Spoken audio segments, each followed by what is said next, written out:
Assalamualaikum warahmatullahi wabarakatuh.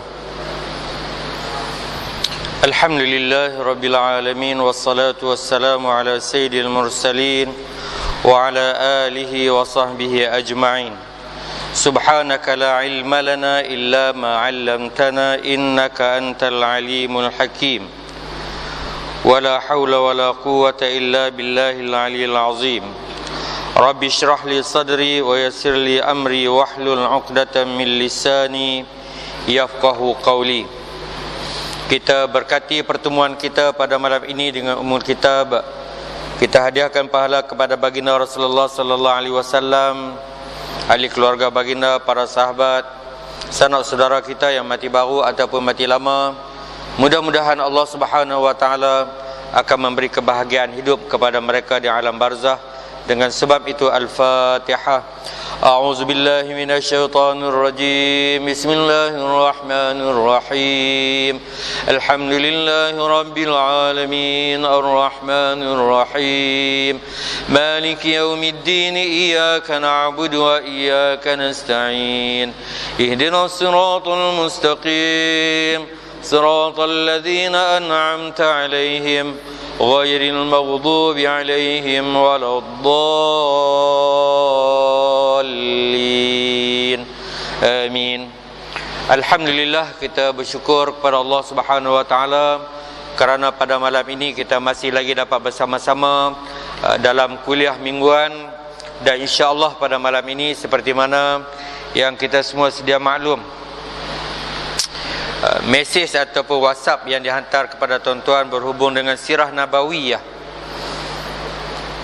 Jadi tak apalah kita bercakap berhubung dengan sirah nabawiyah, berhubung dengan satu tajuk yang namanya Sa'atul Usrah.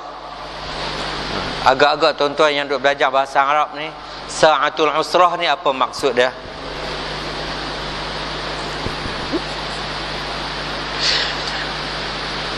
Baru belajar mana nak tahu kan?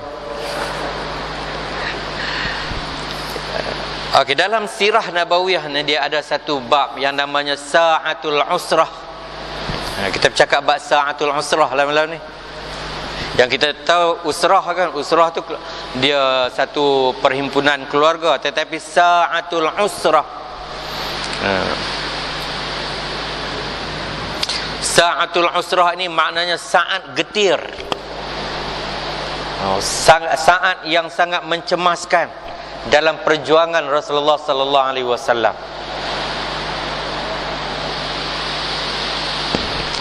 Jadi setiap perjuangan pastinya akan menghadapi Sa'atul Usrah, iaitulah saat getir dalam perjuangan. Tak kira lah siapa pun dia nak berjuang untuk apa pun, apatah lagi kalau berjuang untuk agama Allah ini, sudah tentu dia akan menempuh Sa'atul Usrah, saat getir yang sangat mencabar ini. Siapa pun macam tu, apatah lagi Rasulullah sallallahu alaihi wasallam. Ataupun juga dikenali sebagai ibtila. Sa'atul Usrah ini juga dikenali sebagai ibtila, iaitulah cubaan. Boleh juga disebut sebagai cobaan. Kan selalu kita dengar, kita tengok gambar Piramli kan, dia sebut cobaan. Itu Piramli punya cobaan, kan? Dan ia akan datang menimpa sesuatu perjuangan demi untuk memantapkan lagi keimanan dan meningkatkan lagi martabat as-sadiqin was-sabirin. Maknanya orang yang nak berjuang untuk menegakkan agama Allah ini, apabila dia bertemu dengan cubaan ini, dia adalah semata-mata untuk memantapkan lagi iman dia dan mengangkat martabat seseorang itu untuk menjadi seorang yang benar-benar berjuang kepada agama Allah, dan benar-benar seorang itu yang sangat sabar dalam menempuh apa juga cubaan dan dugaan. Dan sekaligus dia akan menyaring ataupun dia akan memisahkan ataupun akan memperlihatkan bagaimana orang yang betul-betul yang nak berjuang ataupun orang itu hanya sekadar berjuang main-main saja, sekadar sonok-sonok saja. Dia tengok orang pi untuk melakukan sesuatu yang baik, dia pun pi sama. Tapi apabila sampai masa cubaan dan dugaan, maka ketika itulah kita akan melihat mereka akan lari meninggalkan medan perjuangan yang sangat besar ini. Maka ketika itulah kita akan melihat bagaimana orang-orang yang imannya yang palsu, yang imannya itu hanya berpura-pura, ataupun dia berjuang itu kerana ada sesuatu. Okey. Itu maksud sa'atul usrah. Yang pertama saya sebut tadi, iaitulah ataupun dikenali sebagai saat getir dalam perjuangan, ataupun dikenali juga sebagai ibtila, iaitulah cobaan. Cobaan ni macam-macam lah kan. Cobaan senang, susah, begitulah keadaan cobaan dia. Dia adalah semata-mata untuk menyaring ataupun untuk menapih orang yang beriman ataupun tidak beriman kepada Allah, ataupun nak meningkatkan lagi tahap keimanan dan ketakwaannya itu kepada Allah Subhanahu wa taala. Itu maknanya sa'atul usrah. Okey, semasa perjuangan Rasulullah sallallahu alaihi wasallam, sa'atul usrah ini berulang kali ataupun beberapa kali berulang di sepanjang kehidupan Rasulullah sallallahu alaihi wasallam. Dan di antara sa'atul usrah yang sempat saya catat di sini ada 4 saat.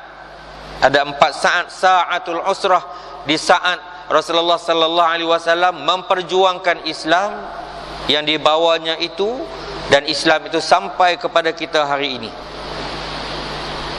Yang pertamanya iaitulah ketika mana baginda sallallahu alaihi wasallam dikepung di Mekah.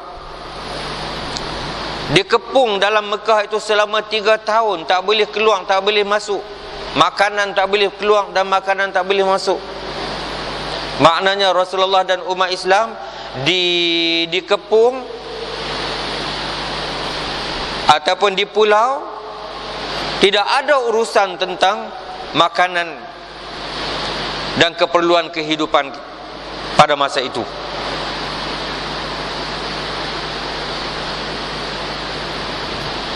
Kita tahu seperti mana yang kita belajar di awal-awal dulu, apabila Rasulullah sallallahu alaihi wasallam menyampaikan seruan dakwahnya secara terus terang, maka ketika itulah bermulanya penentangan secara terbuka daripada orang-orang kafir Quraisy. 3 tahun, bukan 3 tahun makanan tak dijual beli dengan umat Islam, sehingga Rasulullah ketika itu, kalau kita baca dalam sirah, sehingga Rasulullah sallallahu alaihi wasallam terpaksa ambil batu, bubuh di perut dia, ikat batu. Sehingga para sahabat bila tanya kepada Rasulullah, ya Rasulullah, kami ni dah 2-3 hari dah tak makan. Rasulullah sebut, aku dah seminggu dah tak makan. Jadi sa'atul usrah, saat getir ini nak menguji keimanan umat Islam pada masa itu, mereka diuji dengan keadaan yang sebegitu rupa. Dan hari ini kita melihat bagaimana saudara-saudara seagama dengan kita diuji dengan begitu hebat sekali kan, di negara-negara Islam sekarang ini.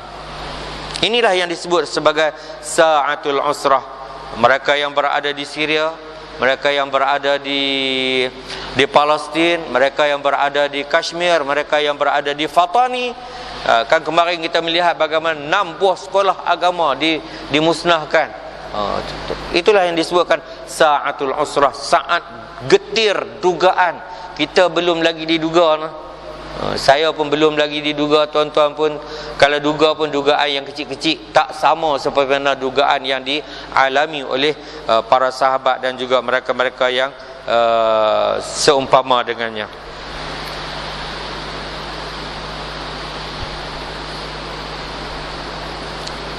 Itu yang pertama, ketika Rasulullah dikepung di Mekah selama 3 tahun lamanya.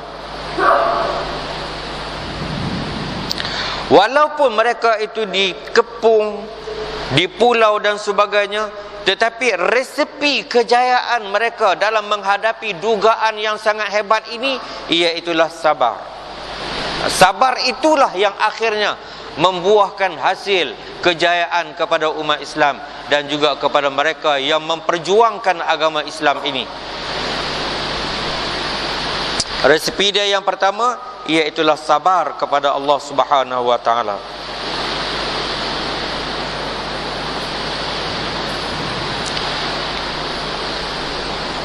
Yang keduanya, sa'atul usrah yang berlaku di zaman Rasulullah sallallahu alaihi wasallam. Iaitulah peristiwa hijrah. Peristiwa hijrahnya Nabi Muhammad sallallahu alaihi wasallam daripada Makkahul Mukarramah ke Madinatul Munawwarah.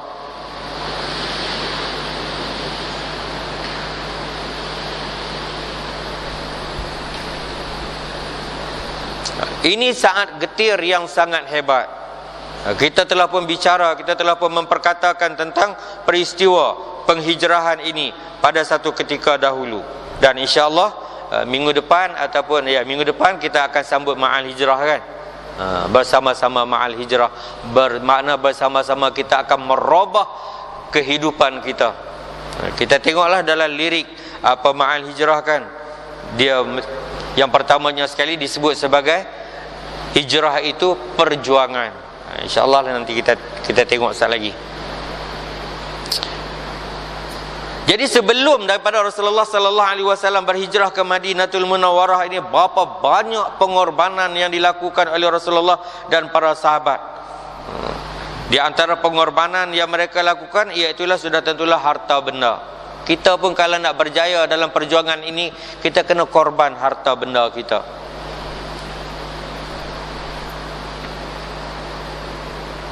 Harta benda kita itu termasuklah wang ringgit dan sebagainya. Kita kena korban untuk mencapai sesuatu kejayaan. Masa kita kena kita korbankan. Tenaga kita kena korbankan.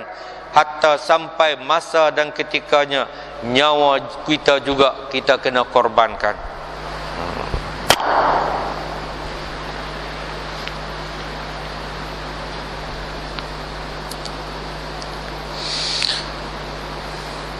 Yang ketiganya, sa'atul usrah yang berlaku di zaman Rasulullah sallallahu alaihi wasallam, iaitulah ketika berlakunya peperangan Badar Al-Kubra dalam bulan Ramadan yang pernah kita ceritakan juga seketika dulu.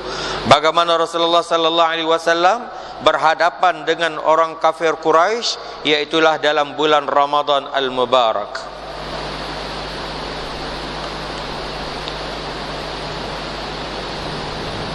Sehingga akan kita tahu Nabi sallallahu alaihi wasallam dalam peperangan Badar tersebut yang terdiri daripada 313 orang Islam yang belah di sebelah orang kafir Quraisy, iaitulah sebanyak lebih daripada 1000 orang. Perlawanan ini peperangan ini berlaku dengan begitu hebat sekali. Peperangan yang pertama berlaku dalam bulan Ramadan ketika mana umat Islam sedang berpuasa, dan kita tahu ketika itulah Rasulullah sallallahu alaihi wasallam berdoa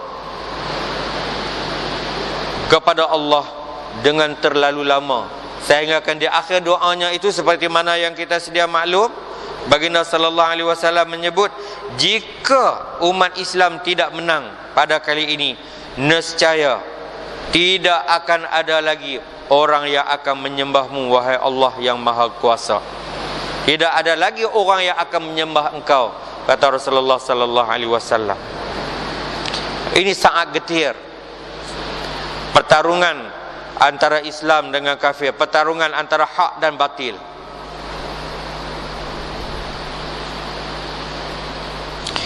Dan yang keempatnya, yang di antara yang saat yang paling getir sekali, iaitulah ketika berlakunya peperangan Tabuk.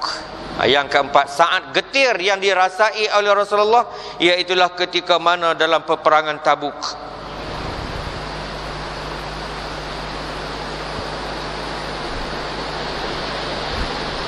Kerana apa?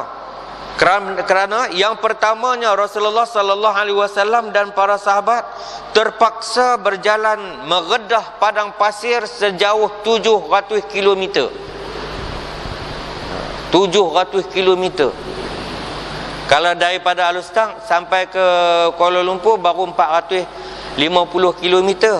Maknanya ada separuh lagi berjalan di tengah padang pasir demi nak mempertahankan Islam ini. Sekali lagi kita tengok bagaimana berlakunya peristiwa peperangan Tabuk ini yang merupakan sa'atul usrah yang sangat hebat dalam kehidupan Rasulullah sallallahu alaihi wasallam.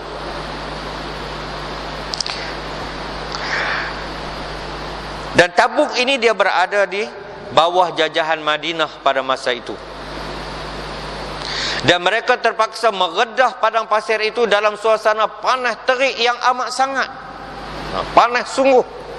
Kita alhamdulillah saat panas, saat hujan, saat panas, saat hujan. Ini panas yang amat sangat. Kalau di Mekah, Madinah, kalau panas memang panas sungguh. Kalau sejuk, sejuk sungguh.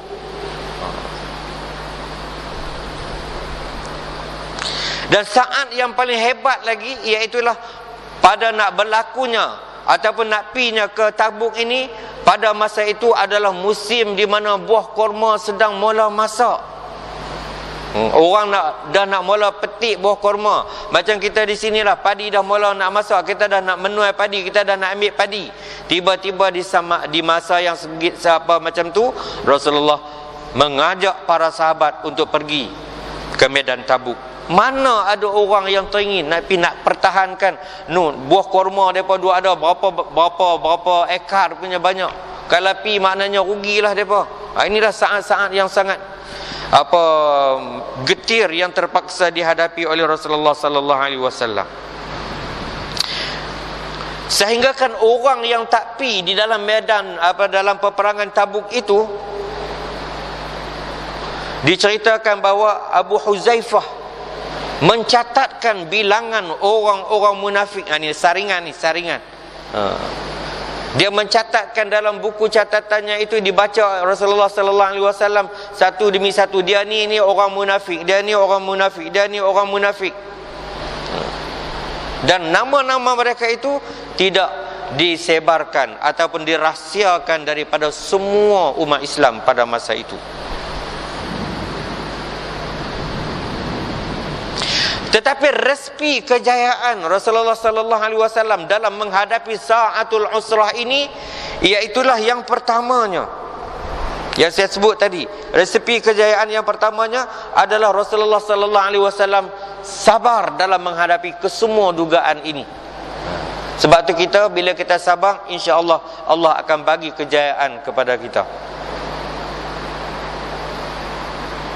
Dalam suasana sabarnya Rasulullah menghadapi perjuangan itu, maka yang keduanya hubungan yang sangat mantap dengan Allah Subhanahu wa taala. Di saat kita susah, di saat kita menghadapi musibah dan sebagainya, di samping kita sabar, tetapi hubungan kita dengan Allah Subhanahu wa taala kita kena pertahankan. Kita kena lagi kuat hubungan kita dengan Allah. Kita kena banyak mengadu kepada Allah Subhanahu wa taala dalam menghadapi sa'atul usrah ini. Bagaimana cara kita nak menghubungkan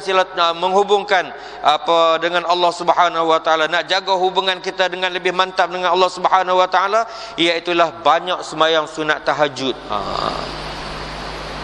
Kita buat kadang-kadang qiyamul lail sebulan sekali kan.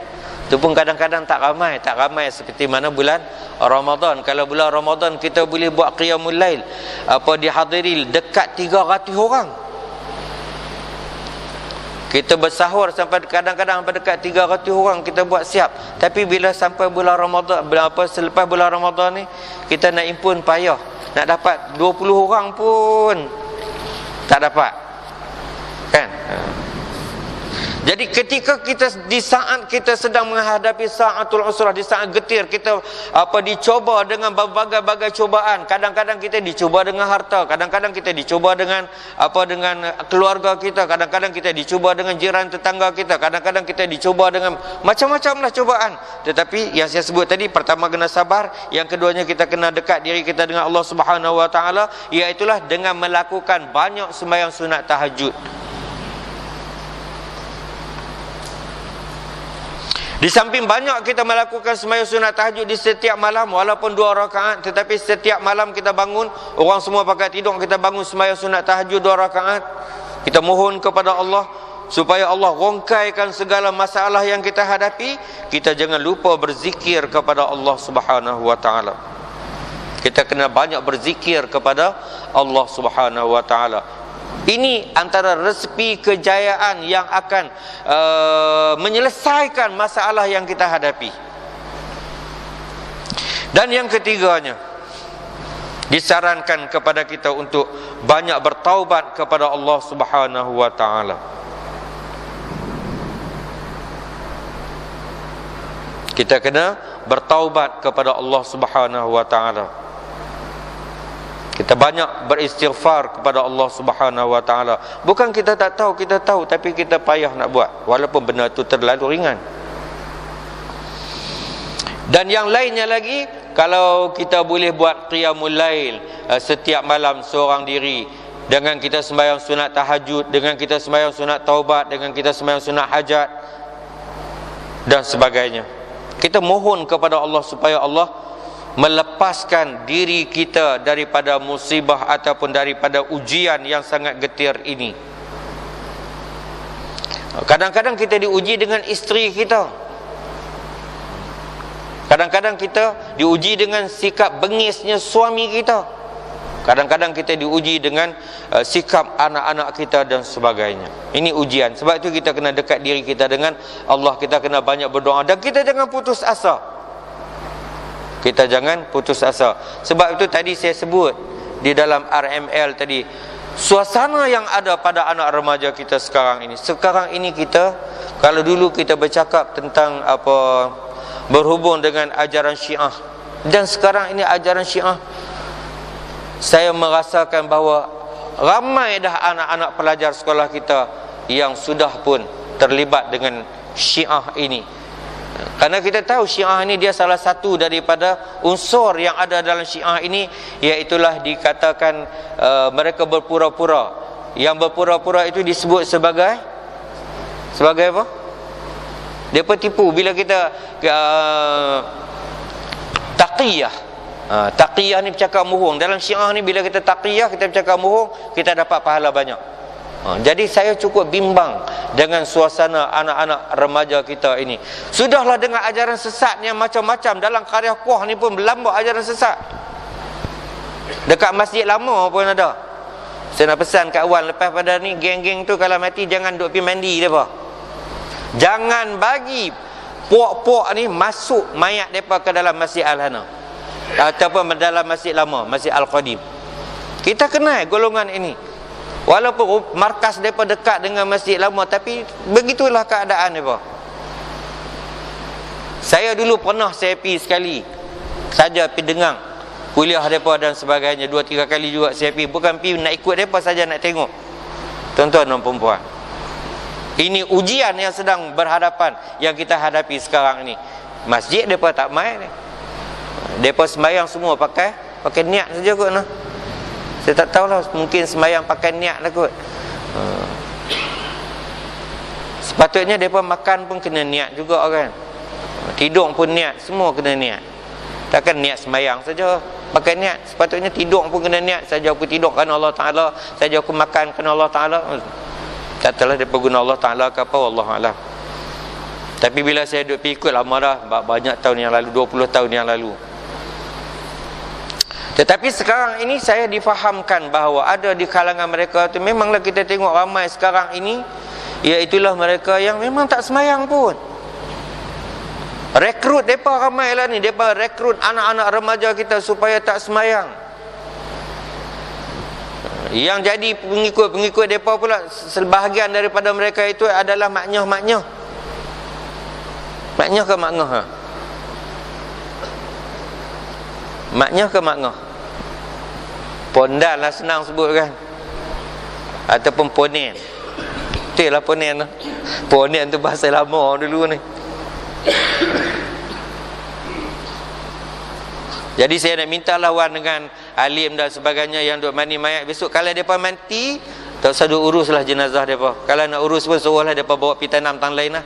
Kalau mereka kaki duk pergi ke laut, so pergi tanam di dalam laut, dah senang kan.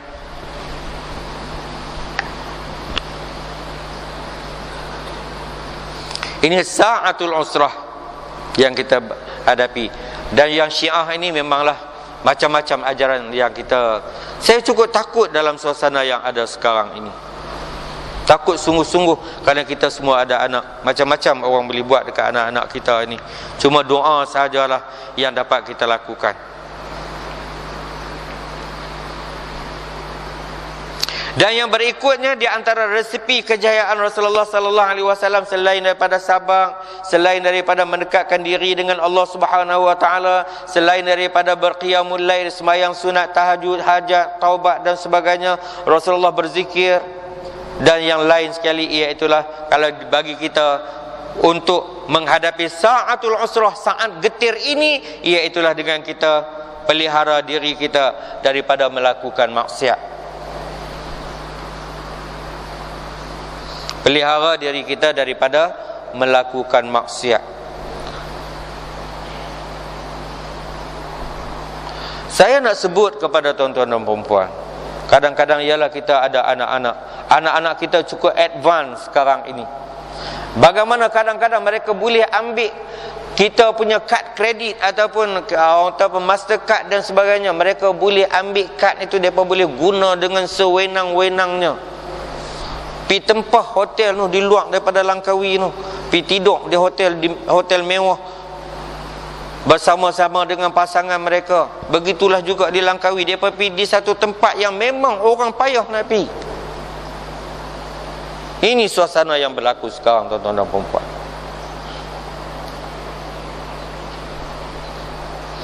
Kita melihat bagaimana suasana anak-anak remaja kita sekarang ini. Masa minggu yang lalu saya sebut pilah cerita hal semasa kepada tuan-tuan dan puan-puan. Kadang-kadang kita jarang keluar waktu malam, pukul 2 pagi, pukul 1 pagi. Malam tu sajalah kami balik lewat sikit dengan Ustaz Zahir sampai di Padang Pasiang, kena roti kena teh tarik dan sebagainya. Kami nak balik lebih kurang dalam pukul 1 lebih. Elok sampai duduk situ nak masuk dalam kereta, tiba-tiba mai satu kereta warna merah berhenti di depan kami. Keluar daripada kereta tersebut. Keluar tu ada 4 orang, 3 lelaki, seorang perempuan. Menjerit minta tolong. Dia lalu di depan kereta, dia nampak saya duduk dalam kereta, dia kata, "Ustaz, tolong saya Ustaz." Mai mana pula budak ni kenal aku? Dia kata, "Saya kenal Ustaz, tolong Ustaz, saya mengaji kat Ustaz dulu." Oh pula, rupa-rupanya di belakang dia tu ada 6-7 orang duduk ligan mereka ni, dengan bawa kayu nak pukul mereka.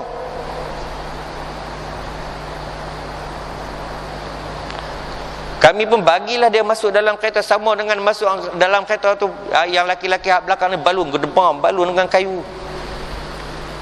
Budak perempuan adalah usia 16 hingga 17 tahun budak ini. Dan saya pun lepas dia masuk dalam kereta tu, kami pun terus nak pergi buat report polis, tapi dia pun nak pergi ke hospital dulu. Sebab saya tanya, pasal apa kejadian yang berlaku kepada kamu ni? Dia sebut, "Ustaz, saya dirogol oleh depa semua." Umur 16 tahun, lebih kurang 16 tahun kalau saya tak silap saya. Dia sebut, saya tanya dia, "Berapa orang yang rogol kamu?" Dia kata, "Tak tahulah, ramailah. Mereka rogol saya dalam keadaan saya tak sedang di satu tempat." Jadi dengan alasan depa ligan budak perempuan ini tadi dengan abang dia tadi ni, depa dalam perjalanan untuk pergi buat report polis. Tapi depa yang rogol tadi kata, "Hang buat report polis, kami akan bunuh kamu." Tuan-tuan bayang tengok, di khalayak orang ramai di depan kedai makan di restoran Padang Pasiang, depa boleh buat macam tu. Adab dan akhlaknya sudah hilang. Tapi yang menyelamatkan, saya tak tahulah, tapi yang menyelamatkan mereka itu adalah seorang Cina yang menyelamatkan 2 orang anak Melayu kita ini. Dan kami pun tak sembang panjang, cuma sembang dalam kereta panjang. Lepas tu dalam kereta saja, lepas tu pi bawa depa pi ke satu kereta dan depa bawa terus ke hospital. Sebab depa kata depa nak pergi di hospital, depa nak check di hospital, biar hospital yang buat laporan. Kami pun tinggal di situ. Nak habang kepada kita suasana masyarakat kita, anak remaja kita sekarang ini sudah tidak selamat lagi, tuan-tuan dan puan-puan. Hanya doa saja yang perlu kita kuat, tuan-tuan dan puan-puan. Itu peristiwa yang berlaku di depan mata kami. Cukup menggerunkan kalau kita melihat suasana itu. Sebab itulah, apapun kita kena dekatkan diri kita dengan Allah Subhanahu wa taala. Mohonlah kepada Allah agar Allah bebaskan diri kita, masyarakat kita, ahli keluarga kita daripada suasana yang amat menakutkan ini, tuan-tuan dan puan-puan.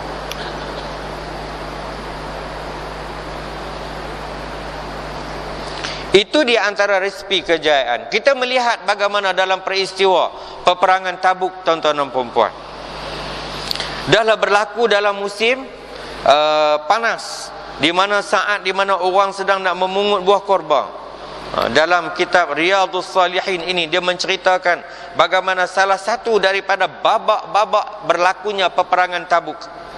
Beberapa orang yang terlibat dalam peperangan Tabuk ini, ramailah yang terlibat dalam peperangan Tabuk, tapi saja saya nak baca apa yang saya ambil daripada kitab Riyadhus Salihin ini.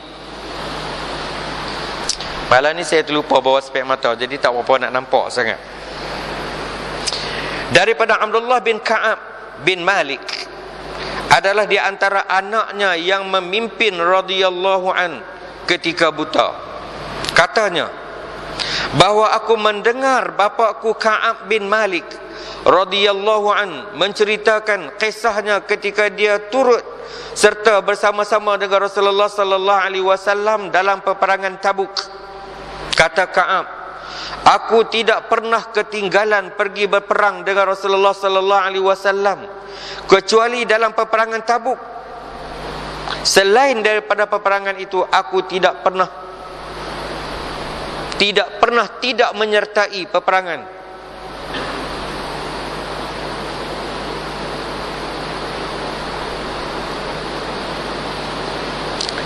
Dan aku juga pernah juga tidak menyertai peperangan Badar, tetapi tidak disalahkan kerana Rasulullah sallallahu alaihi wasallam dan orang-orang Islam keluar hanya untuk sekat unta ataupun barang dagangan Quraisy, hinggalah Allah menemukan mereka dengan musuh tanpa masa yang ditetapkan. Sesungguhnya aku telah bersama-sama dengan Rasulullah sallallahu alaihi wasallam pada malam Aqabah ataupun memeterikan perjanjian setia menerima Islam. Aku tidak suka mendapat ganti malam itu dengan peperangan Badar,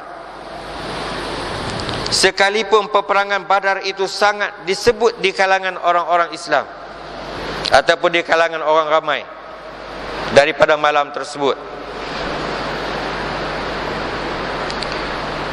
Kisahku ketika tidak menyertai Rasulullah sallallahu alaihi wasallam dalam peperangan Tabuk, di mana aku tidak pernah merasai lebih berdaya daripada peperangan yang lain. Dia disebut di segini macam ni. Ka'ab bin Malik ni dia sebut dalam peperangan Tabuk ini aku memang bercita-cita sungguh nak pergi buat peperangan, Tabuk ini.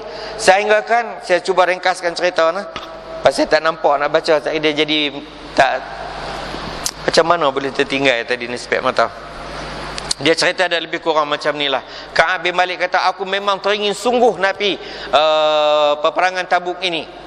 Sehingga kan pada hari-hari Rasulullah tak sebut, tak ajak siapa yang nak pergi peperangan Tabuk ni. Rasulullah cuma sebut, aku akan pergi ke satu medan peperangan, kamu diminta bersiap sedia dengan apa sahaja yang kamu nak bawa. Lebih kurang macam itulah cerita dia.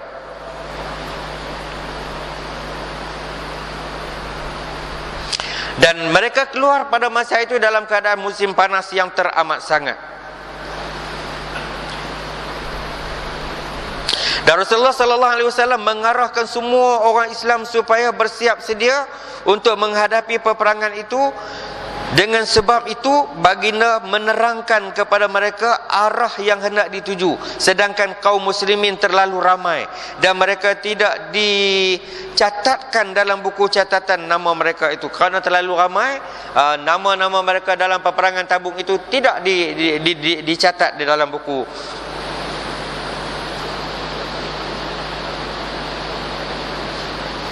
Sehingga kan Ka'ab bin Malik kata, sehingga kan ramainya mereka itu, sehingga kan aku tak tahu berapa jumlahnya. Ramailah maknanya.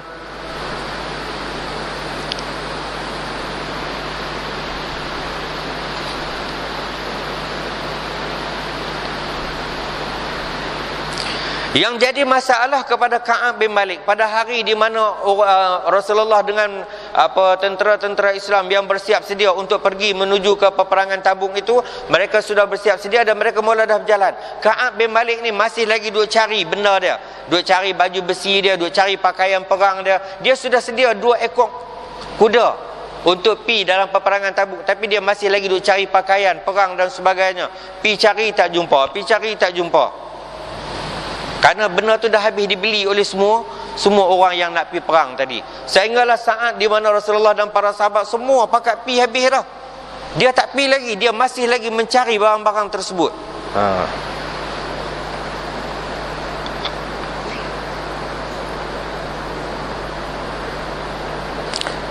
Dan sehinggalah Rasulullah dan para sahabat pi dah jauh dah, dia masih lagi belum dapat baju tersebut. Dia bersedia nak pi tapi tak dapat keperluan dia. Sehinggalah Rasulullah sampai di Tabuk, berlaku dah peperangan di Tabuk, sehingga mereka balik, dia masih lagi tak boleh pi lagi, Ka'ab bin Malik ini.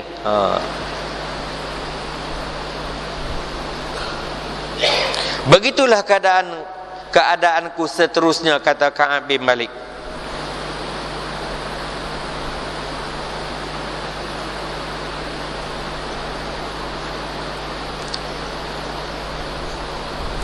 Sehingga kan bila para sahabat dan Rasulullah sampai balik di Madinah pada masa itu, Ka'ab bin Malik pun cuba nak berjalan nak tanya habang orang-orang yang pi dalam peperangan Tabuk. Tetapi seorang pun mereka yang balik daripada peperangan Tabuk itu tak layan langsung cakap Ka'ab bin Malik ini. Dia tanya semua, dia sampaikan kita melihat satu ketika Ka'ab bin Malik dia menceritakan bahawa bila dia bagi salam kepada Rasulullah, Rasulullah tak jawab salam dia. Dia kata, aku rasa amat kecewa yang amat sangat. Kerana apa? Aku tengok Rasulullah, bila aku perhati kepada Rasulullah, Rasulullah beralih tempat lain. Bila aku bagi salam kepada Rasulullah, aku nak tengok Rasulullah nak gerak dak mulut dia menjawab salam aku. Aku cuba perhati, tapi Rasulullah tak bergerak bibir mulut dia nak menjawab salam Ka'ab bin Malik. Dia rasa seolah diri dia tu hina yang teramat sangat.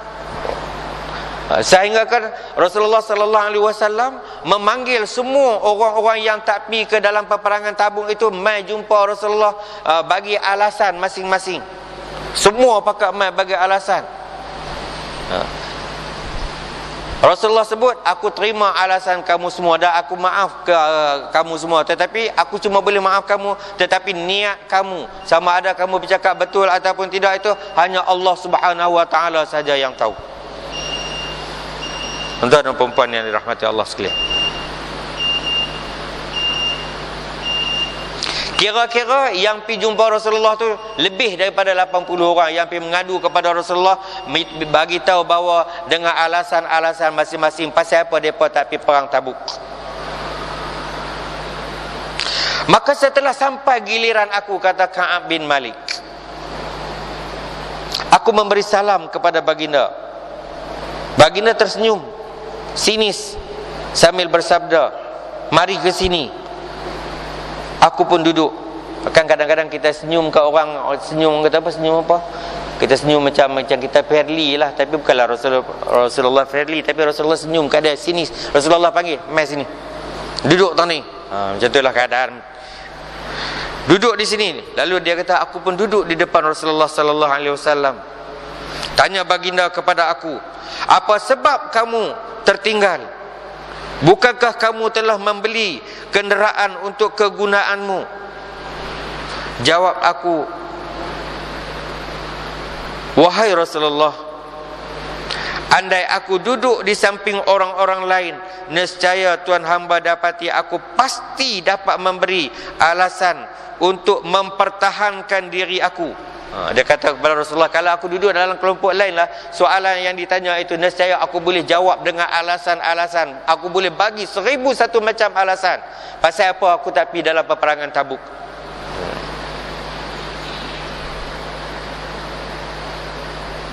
Dan aku sedia untuk berdebat, kata Ka'ab bin Malik ini.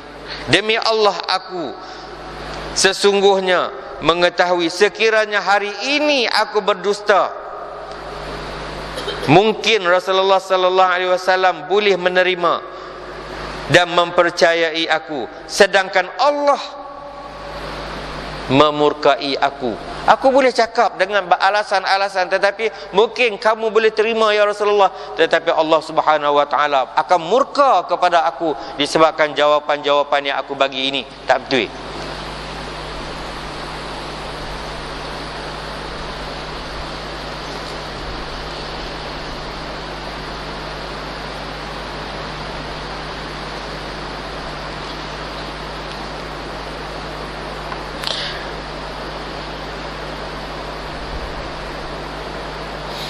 Tapi kalau aku bercakap mohon dengan Rasulullah, sudah tentu kamu akan murka aku. Tapi kalau aku mohon dengan Allah, aku masih lagi sempat untuk bermohon keampunan, kemaafan daripada Allah.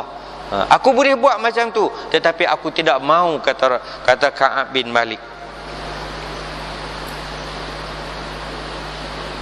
Demi Allah, kata Ka'ab bin Malik, aku tidak ada apa-apa keuzuran untuk aku pi dalam peperangan Tabuk itu.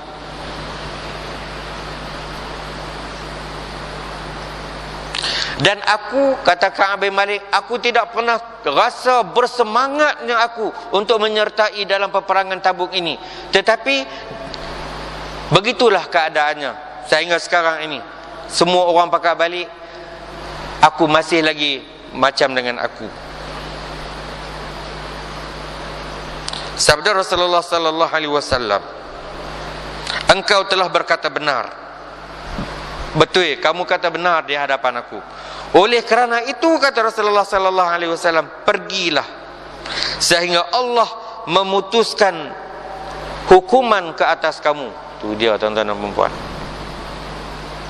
Apa yang kamu kata tu benar, aku percaya, tetapi sila keluar, pilah tang mana hang nak pi, sehinggalah Allah memberi jawapan tentang apa keuzuran kamu itu. Allah, kata Ka'ab bin Malik, ketika itu dia rasa seolah dunia ini tidak ada apa lagi. Apabila Rasulullah suruh dia pergi,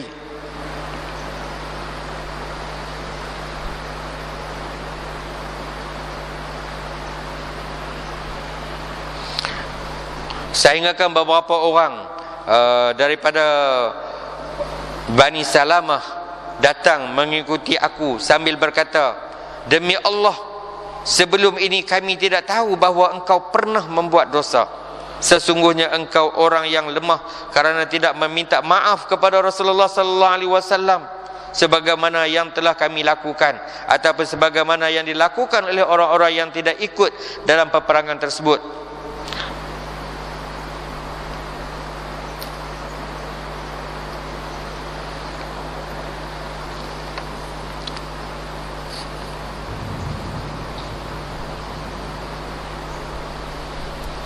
Kata Ka'ab lagi, saya nak baca sikit lagi. Kata Ka'ab lagi, mereka sentiasa mencela aku sehinggakan mahu rasanya aku kembali menghadap Rasulullah sallallahu alaihi wasallam seakan-akan tidak percaya kepada diriku sendiri.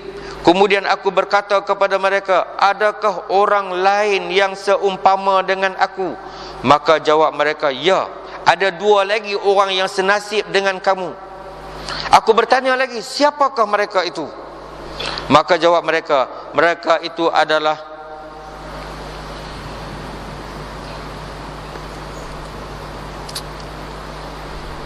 Marurah bin Rabi'ah, Marurah bin Rabi'ah Al-Amiri, dan juga Hilal Umayyah Al-Waqifi. Kata orang yang duk perli dia tadi ni, ada lagi dua orang yang senasib dengan kamu.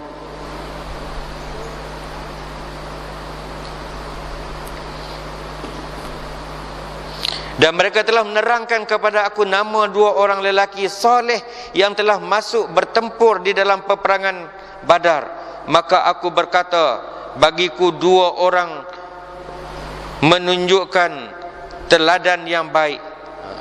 Kata Ka'ab, seterusnya aku tetap dengan pendirian aku ketika mereka berdua disebut kepada aku.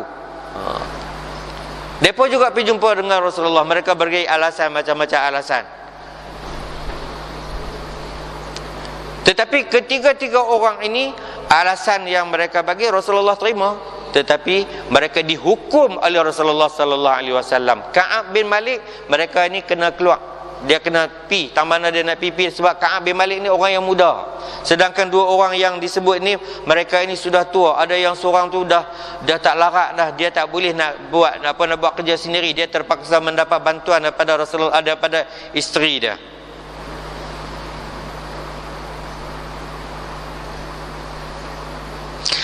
Dan perkara ini berlaku selama lebih daripada 50 hari. Orang tak bertegur sapa dengan mereka. Mereka pergi masjid nak sembahyang berjamaah, pergi duduk dekat kawan ni lari pergi tempat lain. Kerana Rasulullah tak bagi berhubung langsung dengan tiga-tiga manusia ini. Tiga-tiga sahabat Rasulullah. Bukan mereka ini orang yang koman-koman. Mereka ini orang yang pernah terlibat dalam peperangan Badar. Kerana orang yang terlibat dalam peperangan Badar ini, sebesar mana dosa yang mereka lakukan, mereka ini adalah dimaafkan dan mereka itu adalah ahli syurga. Tetapi mengapa Rasulullah sallallahu alaihi wasallam menyebut kamu tiga orang ini mesti tunggu hukuman kamu daripada Allah, tunggulah jawapan daripada Allah. Bila jawapan itu, insya-Allah minggu depan kita akan bagi jawapan dia. Saya tak mau bagilah minggu ni lagi, insya-Allah minggu depan. Dia panjang hadis dia, tuan-tuan. Kalau nak baca dia ada berapa muka surat, dia menceritakan cukup seronok dialog dia. Tapi sebab saya tak bawa spek mata malam ni, dia baca pun dia gagal tengok macam tu. Jadi saya ingat jawapan dia itu kita bagi pada minggu depan boleh lah. Saya ingat insya-Allah minggu depan kita baca balik jawapan dia, dan tuan-tuan akan melihat bagaimana hebatnya orang-orang yang terlibat dalam peperangan Badar. Walaupun mereka tiga orang ni dihukum oleh Rasulullah sallallahu alaihi wasallam dengan sebegitu rupa, kita akan tengoklah bagaimana hukuman Ka'ab bin Malik, lepas tu dan sebagainya. InsyaAllah minggu depan kalau Allah panjangkan usia kita akan bertemu lagi. Saya nak berhenti di sini dulu. Tetapi apapun sa'atul usrah, saat getir yang kita terpaksa hadapi, dugaan, cobaan daripada Allah, kita dicuba, diuji oleh Allah mengikut iman yang ada kepada kita. Sekadar kemampuan iman yang ada kepada kita, Allah uji. Allah tidak akan uji lebih daripada itu. Mudah-mudahan apa saja ujian, dugaan yang Allah bagi kepada kita, kita mampu menanganinya dengan rasa sabar bahawa ini adalah ujian daripada Allah. Kerana Allah uji aku ini, kenapa? Kerana Allah sayang kepada kita. Kita kena ingat macam Allah uji kita ini kerana apa? Kerana Allah sayang kepada kita. Sayang kepada kita macam mana? Kita dekatkan diri kita kepada Allah, kita banyak berdoa, kita banyak bertaubat, beristighfar, berzikir. Lalu insya-Allah yang akhirnya ujian yang kita dapat itu Allah akan gantikan dengan kejayaan, dengan pelepasan dugaan itu dengan kemenangan yang sangat hebat. Mudah-mudahan kita sabar dalam menghadapi apa juga cubaan. Wallahu alam. Assalamualaikum warahmatullahi wabarakatuh. Subhanakallahumma wa bihamdika asyhadu an la ilaha illa anta astaghfiruka wa atubu ilaik. Bismillahirrahmanirrahim. Wal 'asr innal insana lafi khusr illa alladhina amanu wa 'amilus solihat wa tawassaw bil haqq wa tawassaw bis sabr. Ampun maaf diminta. Assalamualaikum warahmatullahi wabarakatuh.